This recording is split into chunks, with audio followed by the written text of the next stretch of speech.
శ్రీ గురుభ్యో నమః. ఈరోజు జూలై 2, 2023. ఇప్పుడు రమణ భాషణములు అనే పుస్తకాన్ని లక్ష్మి గారు చదివి వివరిస్తున్నారు.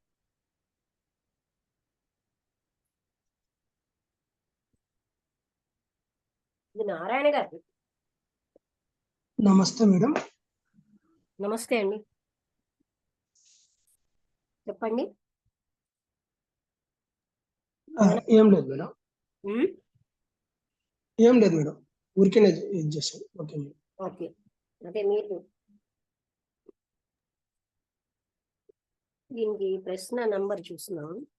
ఈ కాగితాలండి ఇలా ముట్టుకుంటే విరిగిపోయినట్టు, విరిగిపోయాయి కూడా కొన్ని. విరిగిపోవడం కాదు, విరిగిపోదు.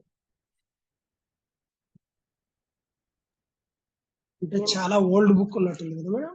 అవునవును, అందుకనే నాకు ఇది చాలా జాగ్రత్తగా టైపిల్ చేయాలి. 60వ ప్రశ్న చదవాలి. నారాయణ గారు రాలేదు,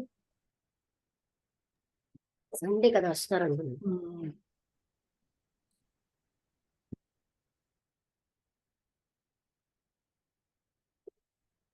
మొన్న నాకు విరిగిన ముక్కని దగ్గర పెట్టడం ఎంత కష్టమైందో.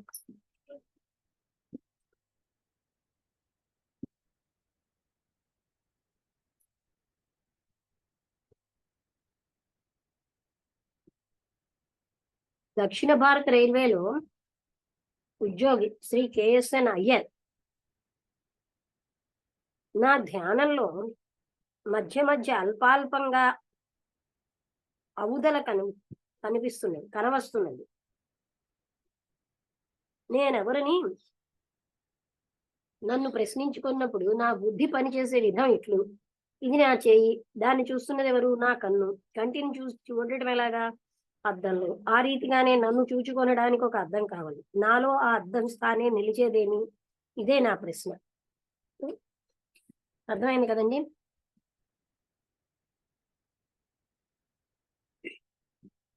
అంటే నన్ను కన్నుని చూడడానికి అద్దం కావాలి. అద్దం స్థానంలో నాలో నిలిచేదేవారు.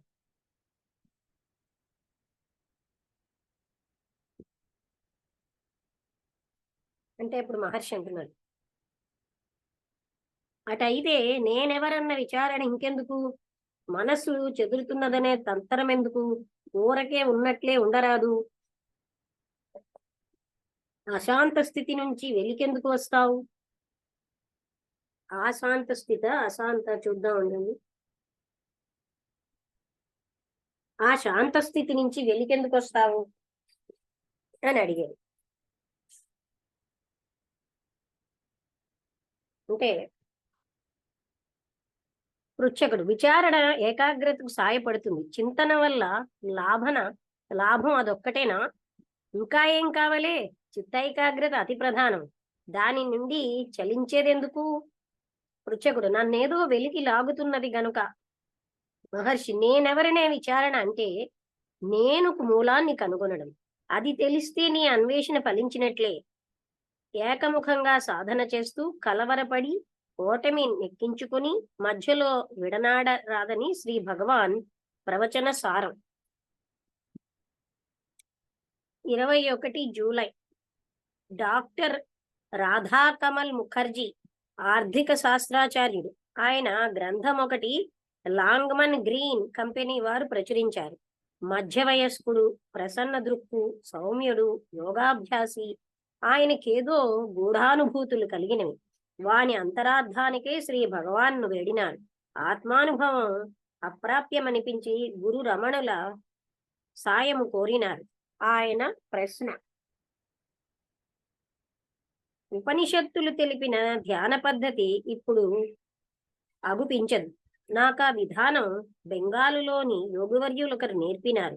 ఏండ్ల తరబడి శ్రమించి అభ్యసించగా ఇప్పుడే ఏవేవో అనుభవాలు కలుగుచున్నవి.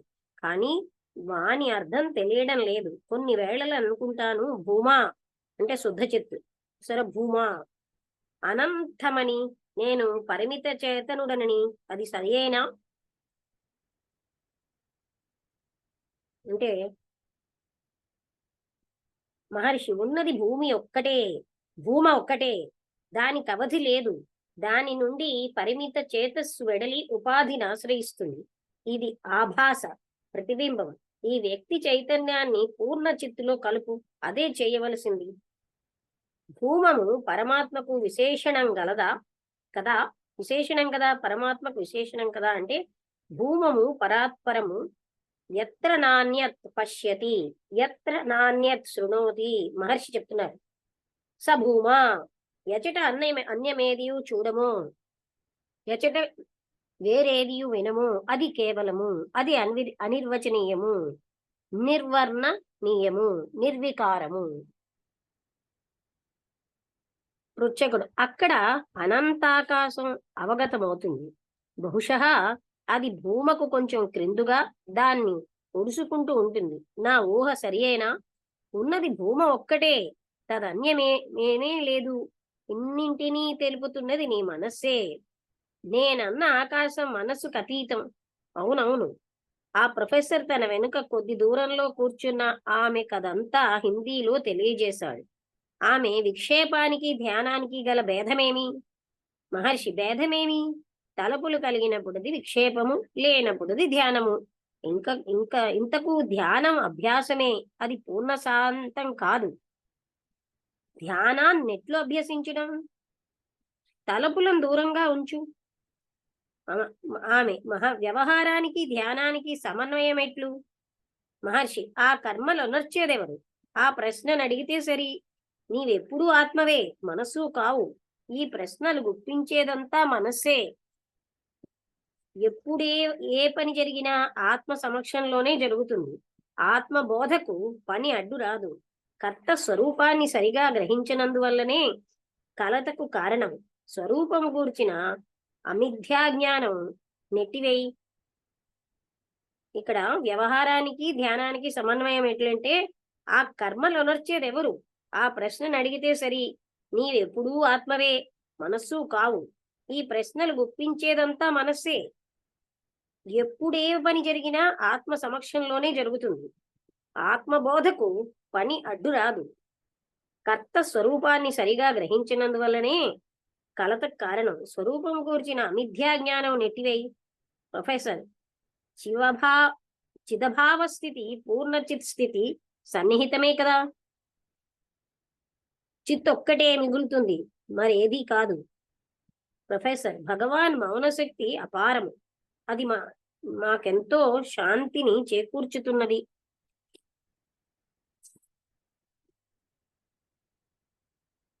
అంటే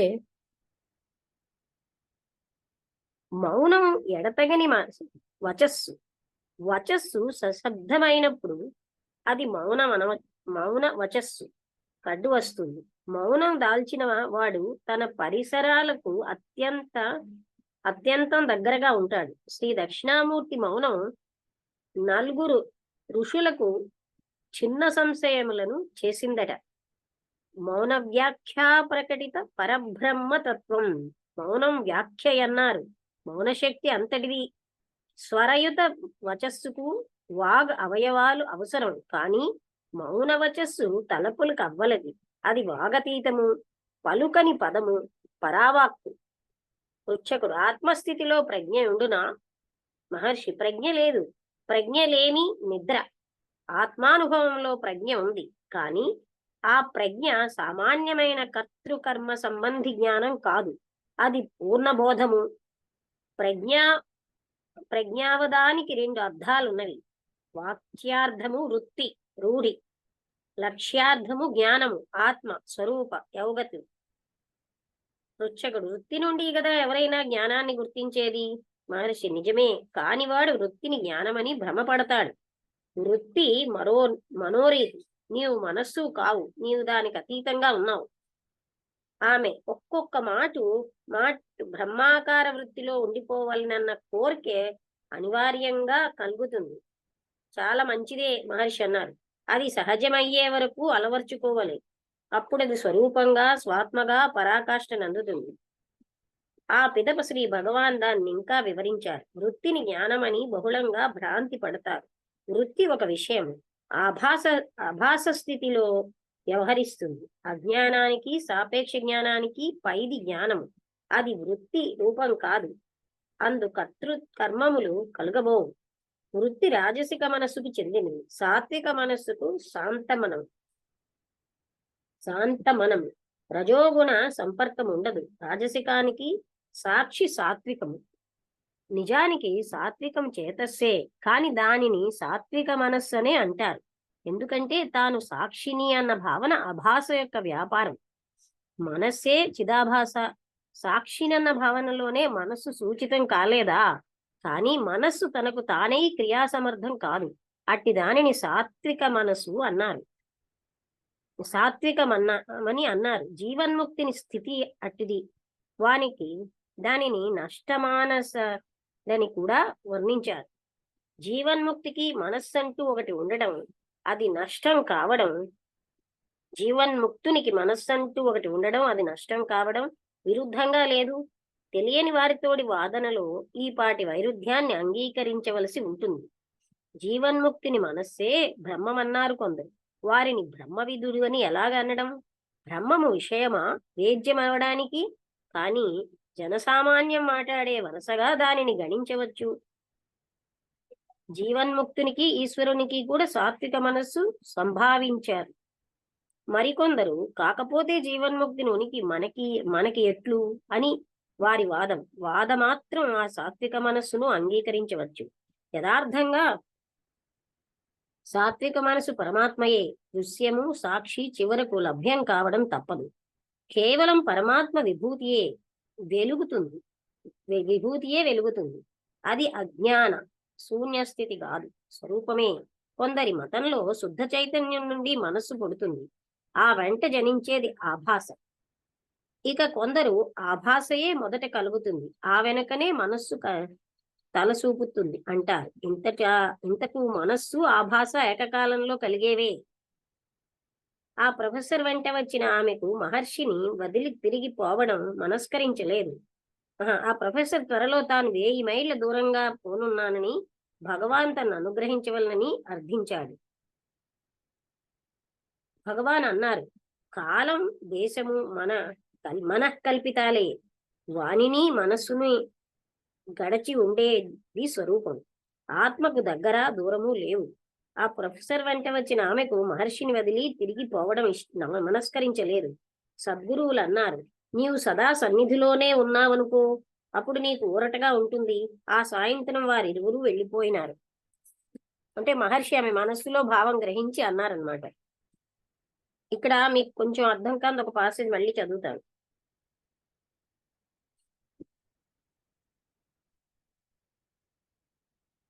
అంటే ప్రజ్ఞాపదానికి 2 అర్థాలు ఉన్నాయన్నారు. వాచ్యార్థం వృత్తి రూఢి, లక్ష్యార్థం జ్ఞానం ఆత్మ స్వరూప యౌగికం. వృత్తి నుండి కదా ఎవరైనా జ్ఞానాన్ని గుర్తించేది. నిజమే, కాని వాడు వృత్తిని జ్ఞానమని భ్రమపడతాడు. వృత్తి మనోరీతి, నీవు మనస్సు కావు, నీవు దానికి అతీతంగా ఉన్నావు. ఆమె ఒక్కొక్క మాట బ్రహ్మాకార వృత్తిలో ఉండిపోవాలన్న కోరిక అనివార్యంగా కలుగుతుంది. చాలా మంచిదే, అది సహజమయ్యే వరకు అలవర్చుకోవాలి. అప్పుడు అది స్వరూపంగా స్వాత్మగా పరాకాష్ను అందుకుంది. ఆ పిదప శ్రీ భగవాన్ దానిని ఇంకా వివరించారు. వృత్తిని జ్ఞానమని బహుళంగా భ్రాంతి పడతారు. వృత్తి ఒక విషయం ఆభాస స్థితిలో వ్యవహరిస్తుంది. అజ్ఞానానికి సాపేక్ష జ్ఞానానికి పైది జ్ఞానం. అది వృత్తి రూపం కాదు. అందు కర్తృ కర్మములు కలగబోదు. వృత్తి రాజసిక మనస్సును చెందింది. సాత్విక మనస్సుకు రజోగుణ సంపర్కం ఉండదు. రాజసికానికి సాక్షి సాత్వికము. నిజానికి సాత్వికము చేతస్సే, కానీ దానిని సాత్విక మనస్సు అనే అంటారు. ఎందుకంటే తాను సాక్షినన్న భావన ఆభాస యొక్క వ్యాపారం. మనస్సే చిదాభాస. సాక్షినన్న భావనలోనే మనస్సు సూచితం కాలేదా? కానీ మనస్సు తనకు తానే క్రియాసమర్థం కాదు. అట్టి దానిని సాత్విక అన్నారు. జీవన్ముక్తిని స్థితి అట్టిది. వానిని నష్టమానసుడని కూడా వర్ణించారు. జీవన్ముక్తినికి మనస్సు అంటూ ఒకటి ఉండటం, అది నష్టం కావడం విరుద్ధంగా లేదు. తెలియని వారితోటి వాదనలో ఈ పాటి వైరుధ్యాన్ని అంగీకరించవలసి ఉంటుంది. జీవన్ముక్తిని మనస్సే బ్రహ్మమన్నారు కొందరు. వానికి బ్రహ్మ విదుడు అని ఎలాగనడం? బ్రహ్మము విషయమా వేద్యమనడానికి. కానీ జనసామాన్యం మాట్లాడే వరుసగా దానిని గణించవచ్చు. జీవన్ముక్తునికి ఈశ్వరునికి కూడా సాత్విక మనస్సు సంభావించారు మరికొందరు. కాకపోతే జీవన్ముక్తి ఉనికి మనకి ఎట్లు అని వారి వాదం. వాదమాత్రంగా ఈ సాత్విక మనస్సును అంగీకరించవచ్చు అంటే వాదమాత్రంగా అదే చెప్తున్నారు. ఆ ప్రొఫెసర్ త్వరలో అంగీకరించవచ్చు. యథార్థంగా సాత్విక మనసు పరమాత్మయే. దృశ్యము సాక్షి చివరకు ఐక్యం కావడం తప్పదు. కేవల పరమాత్మ విభూతియే వెలుగుతుంది. అది అజ్ఞాన శూన్యస్థితి కాదు, స్వరూపమే. కొందరి మతంలో శుద్ధ చైతన్యం నుండి మనస్సు పుడుతుంది, ఆ వెంట జనించేది ఆభాస.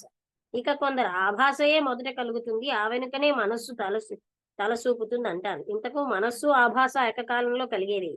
అందుకే ఇక్కడ మనస్సు అనే దాన్ని ఈ మనస్సు కాదు, అది మనకు అర్థమవుతుంది చాలు. ఇక్కడే మీకు ఈ వృత్తి రాజసిక మనస్సుకు చెందినది. సాత్విక మనస్సుకు శాంత మనము రజోగుణ సంపర్కం ఉండదు. రాజసికానికి సాక్షి సాత్వికము. నిజానికి సాత్వికము చేతస్సే, కానీ దానిని సాత్విక మనస్సు అనే అంటారు.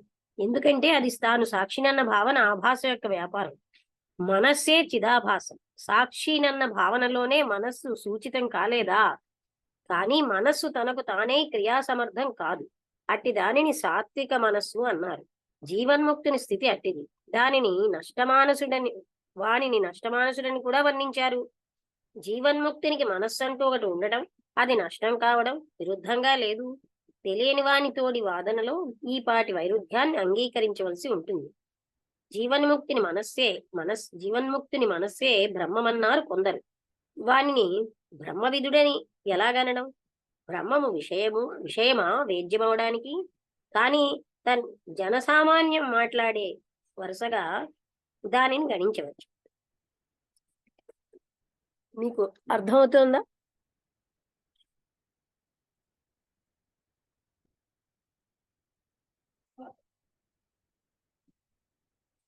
ఇవన్నీ పదాలే.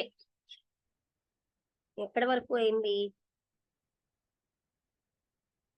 డాక్టర్ రాధాకమల్ ముఖర్జీ ఆర్థిక శాస్త్రాచార్యుడు. ఇక్కడి నుంచి చదివాం కదా. రాంబుద్ధుడి గారు మరొకసారి చదవాలా? చెప్పగలరా? మరొకసారి చదువుతాను. వసంతలత రమేష్ కూడా వచ్చినట్టు. ఆయన మరొకసారి చదవండి మేడం. చదవనా?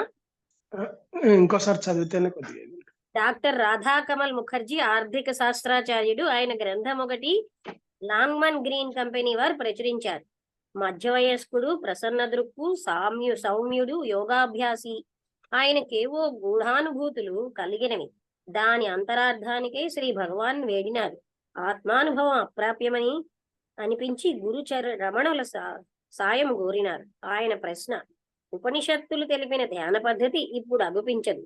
నాకు ఆ విధానం బెంగాల్లోని యోగివర్యులకు నేర్పినారు. ఏండ్ల తరబడి శ్రమించి అభ్యసించగా ఇప్పుడు అవేవో అనుభవాలు కలుగుచున్నవి, కానీ వాని అర్థం తెలియడం లేదు.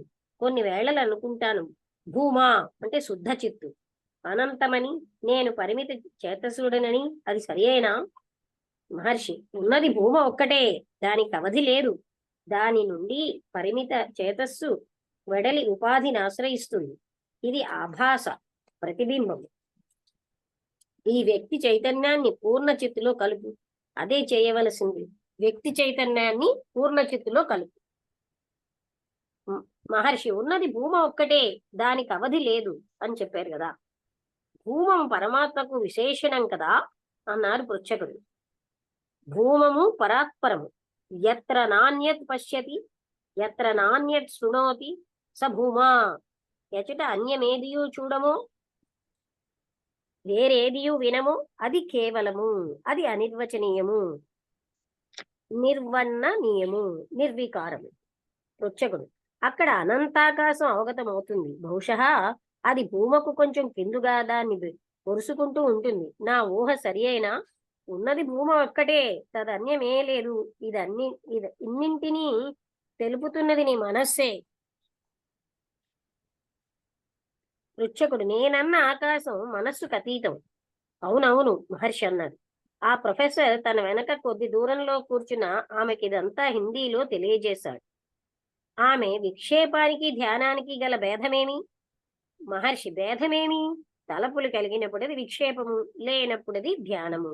ఇంతకు ధ్యానం అభ్యాసమే, అది పూర్ణ శాంతం కాదు. ధ్యానాన్ని ఎట్లా అభ్యసించడం అని ఆమె అడిగింది. మహర్షి, తలపులను దూరంగా ఉంచు. ఆమె, వ్యవహారానికి ధ్యానానికి సమన్వయం ఎట్లు? మహర్షి, ఆ కర్మలో నొచ్చేదెవరు? ఆ ప్రశ్నను అడిగితే సరి. నీవెప్పుడూ ఆత్మవే, మనస్సు కావు. ఈ ప్రశ్నలను గుప్పించేదంతా మనస్సే. ఎప్పుడు ఏ పని జరిగినా ఆత్మ సమక్షంలోనే జరుగుతుంది. ఆత్మ బోధకు పని అడ్డు రాదు. కర్త స్వరూపాన్ని సరిగా గ్రహించనందువల్లనే కలతకు కారణం. స్వరూపము గూర్చిన అమిథ్యా జ్ఞానం నెట్టివేయి. ప్రొఫెసర్, చిదాభాస స్థితి పూర్ణ చిత్ స్థితికి సన్నిహితమే కదా. చిత్తొక్కటే మిగులుతుంది, ఓ మరేది కాదు అన్నారు మహర్షి. ప్రొఫెసర్, భగవాన్ మౌనశక్తి అపారము, అది మాకెంతో శాంతిని చేకూర్చుతున్నది అని అన్నారు ప్రొఫెసర్. అంటే మౌనం ఎడతగని మనస్సు, వచస్సు. మహర్షి అన్నారు, వచస్సు సశబ్దమైనప్పుడు అది మౌన వచస్సు కడ్డు వస్తుంది. మౌనం దాల్చిన వాడు తన పరిసరాలకు అత్యంతం దగ్గరగా ఉంటాడు. శ్రీ దక్షిణామూర్తి మౌనం 4 ఋషులను చిన్న సంశయులను చేసిందట. మౌన వ్యాఖ్యా ప్రకటిత పరబ్రహ్మతత్వం. మౌనం వ్యాఖ్య అన్నారు. మౌనశక్తి అంతటిది. స్వరయుత వచస్సుకు వాగ అవయవాల అవసరం, కానీ మౌన వచస్సు తలపులకు అవ్వలేదు. అది వాగతీతము. చూసారా, మనస్సు కవ్వలేదు. తలుపులంటే మనస్సు కదా. అది వాక్కి అతీతము, పలుకని పదము, పరావాక్కు.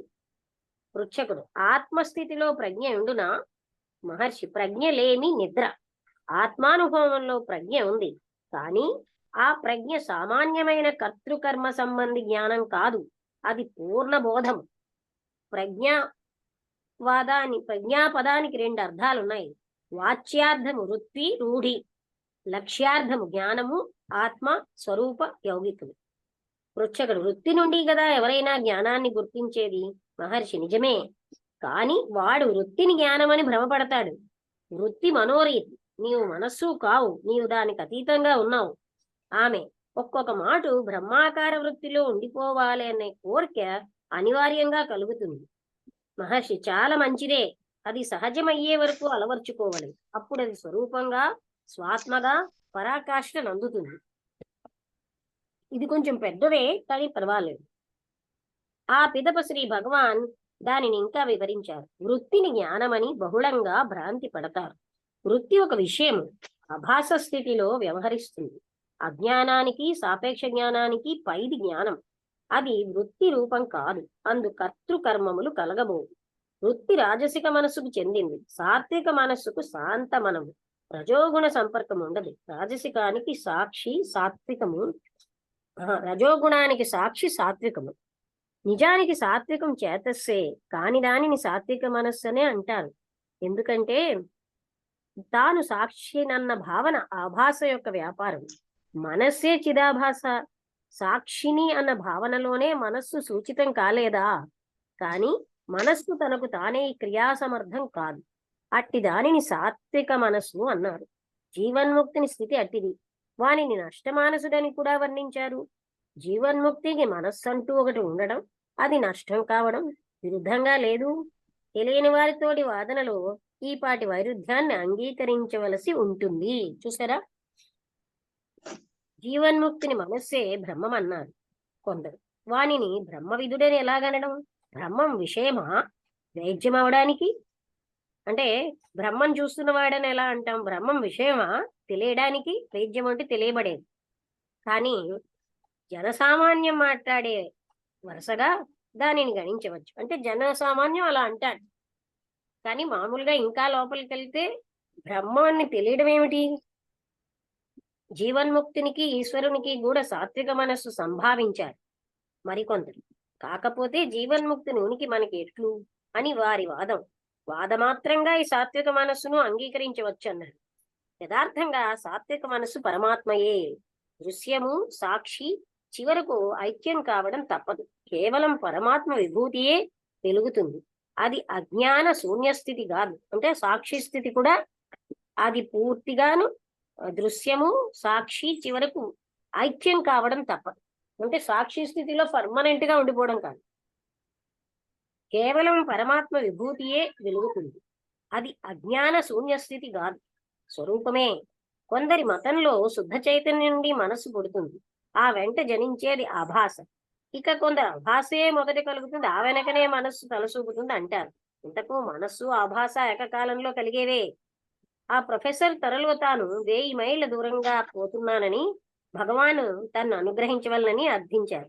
భగవాన్ అన్నారు, కాలము దేశము మనః కల్పితాలే. వానిని మనస్సును గడిచి ఉండేది స్వరూపం. ఆత్మకు దగ్గర దూరము లేవు. ఆ ప్రొఫెసర్ వెంట వచ్చిన ఆమెకు మహర్షిని వదిలి తిరిగి పోవడం మనస్కరించలేదు.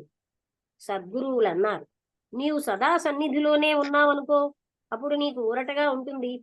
ఆ సాయంత్రం వారిద్దరూ వెళ్ళిపోయినారు.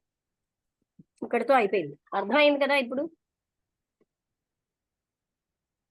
వసంతలత చెప్తావా?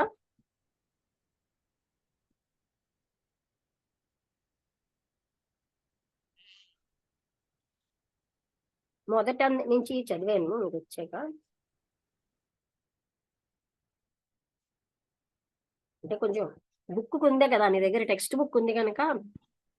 లక్ష్మి, ఇవాళ నేను ఎక్కువ ఫాలో అవ్వలేకపోయాను. అంటే వింటున్నాను అంతేనా, టెక్స్ట్ బుక్ కూడా ఇప్పుడు లేదు. ఏదో అంటే చూడలేకపోయాను అసలు సంగతి. దాన్ని అది ఆ టాబ్లెట్ అది సరిగ్గా లేదు, దాంట్లో ఏదో ప్రాబ్లమ్స్ వచ్చి. కానీ కొన్ని విషయాలు నాకు బాధలేదు. వృత్తి అన్నారు, అంటే వృత్తి అంటే నేను నిన్ననే చదివానులే ఈ చాప్టర్ కొంచెం.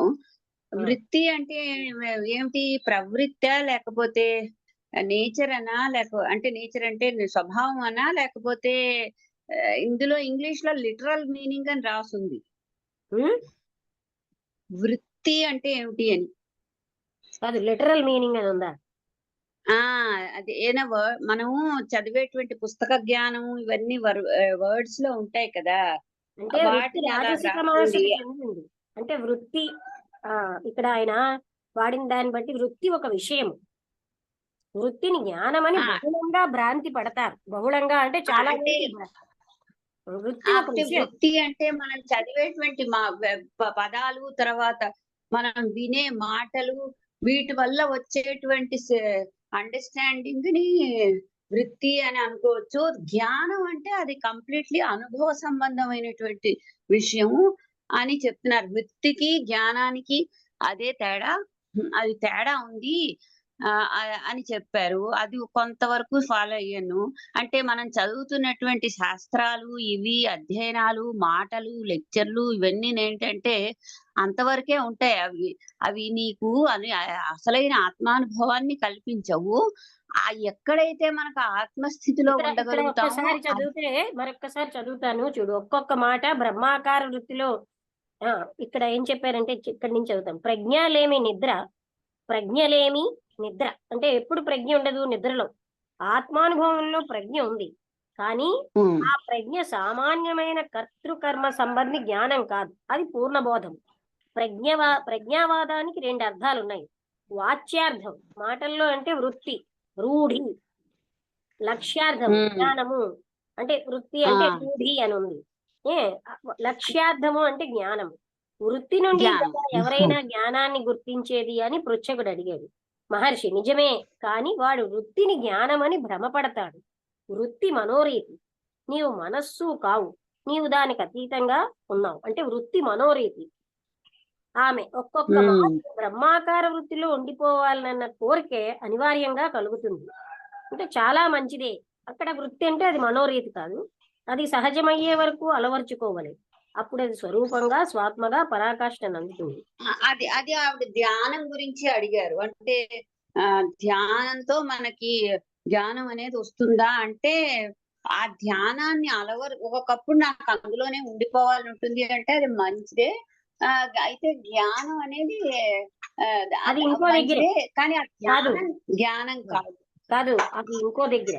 ఇక్కడ అంటే ఇక్కడ ఏంటి మాట్లాడారంటే, ఒక్కోసారి వృత్తి నుండి కదా ఎవరైనా జ్ఞానాన్ని గుర్తించేది. మహర్షి నిజమే కాని వాడు వృత్తిని జ్ఞానమని భ్రమపడతాడు, కానీ వాడు వృత్తినే జ్ఞానమని భ్రమపడతాడు. వృత్తి మనోరీతి, నీవు మనస్సు కావు, నీవు దానికి అతీతంగా ఉన్నావంటే ఆమె ఇప్పుడు అంటున్నారు ఒక్కొక్క మాట బ్రహ్మాకార వృత్తిలో ఉండిపోవాలన్న కోరికే అనివార్యంగా కలుగుతుంది. అంటే చాలా మంచిదే, అది సహజమయ్యే వరకు అలవర్చుకోవాలి, అప్పుడు అది స్వరూపంగా స్వాత్మగా పరాకాష్ఠ వెళ్తుంది. అదే ఆ ధ్యానం కోసం అడగడం ఇంకా ముందుంది. ఎవరో ఆవిడ అడిగారు అది సరే. అంటే ఇప్పుడు నాకు బోధపడింది ఏంటంటే మనం చదువుతున్నటువంటి శాస్త్రాలు, వింటున్న ప్రవచనాలు ఇవన్నీ ఏంటంటే వృత్తి కింద వస్తాయి. అదో ఇక్కడ అవి ధ్యానాన్ని ఎట్లా అభ్యసించడం అంటే మహర్షి ఎంత చక్కగా చెప్పారు, తలపులను దూరంగా ఉంచు. ధ్యానానికి సమన్వయం ఎట్లు అంటే అన్ని సమయాల్లో కూడా ఆత్మస్థితి ఉంటూనే ఉన్నది అని చెప్పారు. అవునవును, అది జ్ఞాపకం వచ్చింది. అవును, అదేంటంటే ధ్యానం అంటే ఏమిటి, ఎలా చేయాలంటే తలపుల్ని అంటే మన థాట్స్ లేకుండా ఉండేటువంటి స్థితే అది ధ్యాన స్థితి అన్నారు. ఆ తర్వాత ఏంటంటే వ్యవహారానికి ఈ ధ్యానానికి ఎలాగ మనం సమన్వయం చేస్తాం అంటే అన్ని స్థితుల్లోని వ్యవహారం అంటే ఆత్మస్థితిలో ఉన్నప్పుడు రెండింటికి తేడా ఏం లేదు, అప్పుడు వ్యవహారం కూడా చక్కగా నడుస్తుంది. ఆ తేడా ఎక్కడ వస్తుంది అంటే మన జ్ఞానం లేనప్పుడే మామూలు మనస్సు లెవెల్లో ఉంటేనే ఈ రకాలైనటువంటి డౌట్లన్నీ వస్తాయి అని. ఆ తర్వాత ఆయన ఇంకొక విషయం చెప్పారు, ఏంటంటే సైలెన్స్ గురించి చెప్పారు. సైలెన్స్ అంటే సైలెన్సే అంతు తెగని ఒక స్పీచ్ లాంటిది, దాంట్లో ఎక్కువ మనకి జ్ఞానం కలుగుతుంది. సైలెన్స్ లో వర్బల్ గా మాట్లాడేవి లిమిటెడ్ గా ఉంటాయి, అవి మన ఈ గొంతుకు నుంచి బుద్ధి నుంచి వీటి నుంచి మనం తయారు చేసుకుని మాట్లాడతాం. సో సైలెన్స్ వల్లే నీకు చాలా విషయాలు బోధపడతాయి. దక్షిణామూర్తి గారి తాలూకా ఇది చెప్పారు, అతను సైలెన్స్ తోనే వచ్చేస్తూ తలపులకు అవ్వలేదు అంటే మనస్సు కావాలి. అంటే ఇప్పుడు మాటలు అనేవి మనసుతో మాట్లాడతాం లక్ష్మి, సైలెన్స్ అనేది మనసుకు అవతల ఎక్కడ లోపటి నుంచి వస్తుంది కాబట్టి మనస్సుతో కాదు. అంటే అక్కడ రెండు బయటకి మాట్లాడితే అది మనం మాట్లాడతాం, మనస్సు కదులుతూ ఉన్నప్పుడు ఉన్నది మౌనం కాదు. అంటే అసలు ఈ దక్షిణామూర్తి చెప్పిన ఇక్కడ ఉన్న మౌనం ఏమిటి అంటే మనస్సుకి అవ్వలది మౌనం. అంటే మామూలుగా మౌనం బాహ్య మౌనం అంటే మనసు చలిస్తూ ఉంటుంది, కానీ అంతకంటే లోపలికి వెళ్ళినప్పుడు అది మనస్సు కావాలిదే నిజమైన మౌనం. అంటే దాంట్లోనే జ్ఞానం ఎక్కువ వస్తుంది అని కదా ఆయన చెప్తున్నారు. ఆత్మజ్ఞానము కాదు, జ్ఞానం ఎక్కువ తక్కువ కాదు, అటువంటి మౌనమే జ్ఞానం.